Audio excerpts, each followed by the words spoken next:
And I mean, I've seen miraculous healings, like I said about the cancer, and then there was also a 12-year-old boy who came, and they were going to amputate his left leg.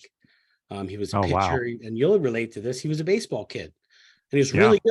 really good, and he was a pitcher, and he was having a problem with his knees. He wasn't getting oxygen to his knees, and so Wow. they put him on rest. He wasn't allowed to walk around. He wasn't allowed to play baseball. He just had to rest. His mom had the foresight to take, because the orthopedic surgeon had made their decision. They were going to take the leg, like, because it wasn't going to work. Well, Wow. what we did was we brought him in for a series of 8 sessions, 8 weeks in a row, about 45 minutes to an hour at a time. And we put him on the table. I worked with him and I focused energy directly on his knees. We did a full session, but the majority of the focus was to focus as much healing energy as we could in the period of time that we had on the knees. And religiously, he kept coming back, kept coming back, kept coming back. I taught his mother also how to apply Reiki. So she was working on him in the meantime.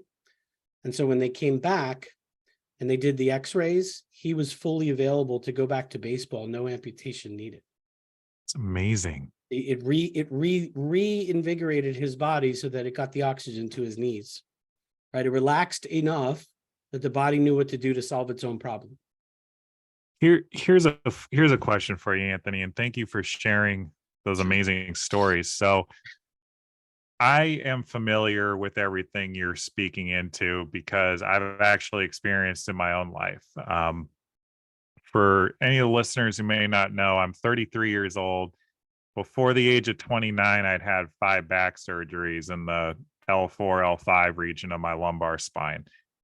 And I had read a few books. I always forget the authors' names, and no disrespect to their work, but The Body Keeps the Score is an excellent book. And also When the Body Says No, which I believe is by Dr. Gabor Mate. And they're both speaking into the chronic illnesses and the hurts that the body develops over time with unprocessed trauma. In your experience as a master and someone who trains other masters, do you experience these issues as all coming from unprocessed trauma, unprocessed emotions, or is it something different? It's there's no one good way to answer that without having a multidimensional response. So Fair. I see every problem as starting as an energetic problem, right? Okay. We as human beings, we give off and we receive energy. We're in a constant exchange of energy with the world, right? The more positive energy we give off, the more positive energy we're going to attract, the more positive energy we're going to receive. The more negative focus that we have, and we have both, right, at all times. The more negative focus, we wouldn't be balanced, we'd be falling over if we didn't, right? If we're pure positive energy, probably dissolve into light or something, right? That's the point eventually. But Sure. the energy we put off is the energy we get back. And a lot of times when we're talking about trauma, right, if you've experienced a trauma, and we all have in some form or another, throughout our lifetime, you're 33, I'm 44. I've experienced some trauma in my life, okay? The more trauma that you have, the harder time your body has processing it out of the body, right? Because your body holds on to Mhm. energy. If your trauma was to your physical body, it's really holding on to it. If your trauma was to your mental and emotional bodies, there's ways to release that, but it still sticks, right? Think about the thoughts that you think, that's Yeah. coming from your mental body, right? Think about the emotions that you experience. We have an emotional body, energetic, that we can't see, but we know is there. And negative energy gets lodged and stagnates in our energetic fields around our body. And so the more trauma we experience, the more damaged it tends to express in the body, right? Not to say you're damaged because you have trauma, right? But trauma Right. damages us, Mhm. and our body keeps the score. And it's usually when the body's screaming at you that you have to do something. And it's unfortunately why most people find energy healing and spiritual healing at the end of their rope, right? When they just don't even know where to go, and they've tried so much, but they're not getting the answers, is because they don't have the whole story, right? There's more to it. There's a multidimensionality to our life. We are spiritual beings having a human experience, all of us, believe it or don't. And trauma absolutely runs up the scoreboard for sure.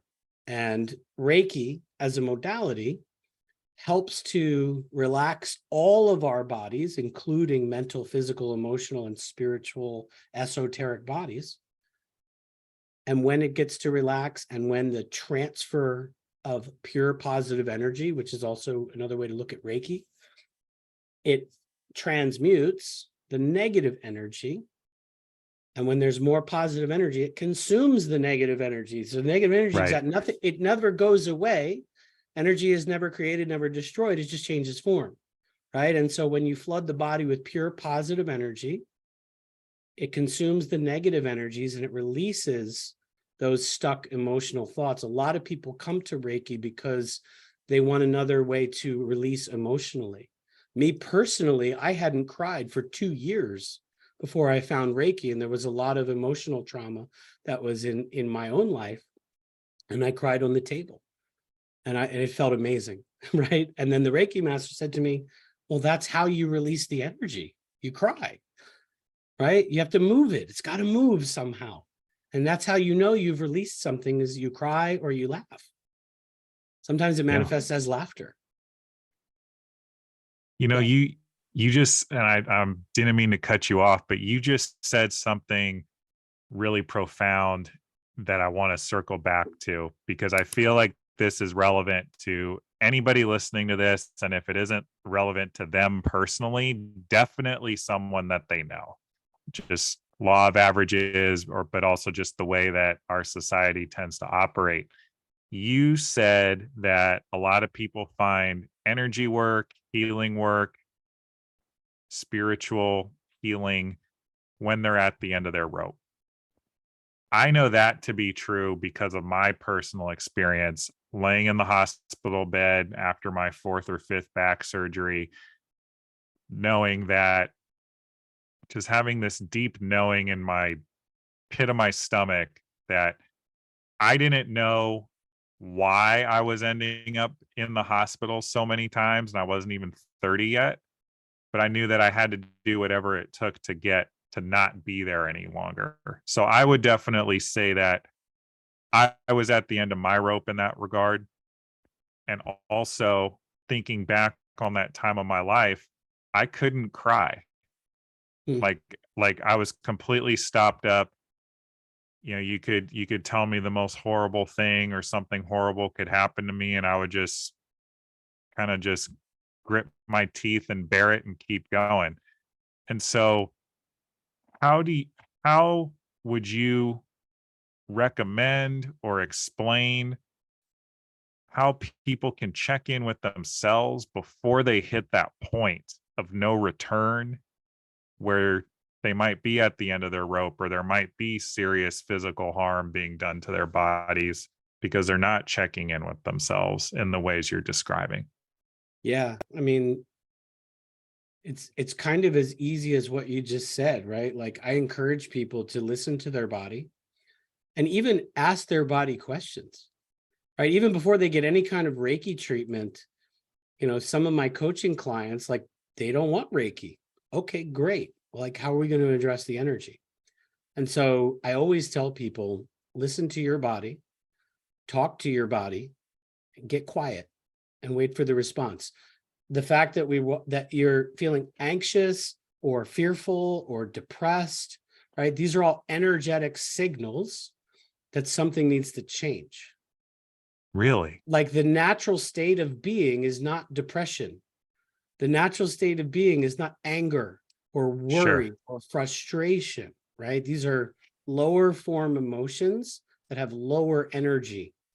And so when we can get acquainted with what we're actually facing in life, with what we're actually feeling, we can just get by ourselves for 5 minutes a day and like do a review of like what happened today and how did that make me feel, that's like the first step in healing yourself, right? Becoming aware of how you feel based on your experience, right? Because our experience create our feelings, which create our thoughts about those feelings, which create emotions, which create behavior, which could be then causing our mood, right? And if we have our mood for long enough, what do we call it then? A temperament.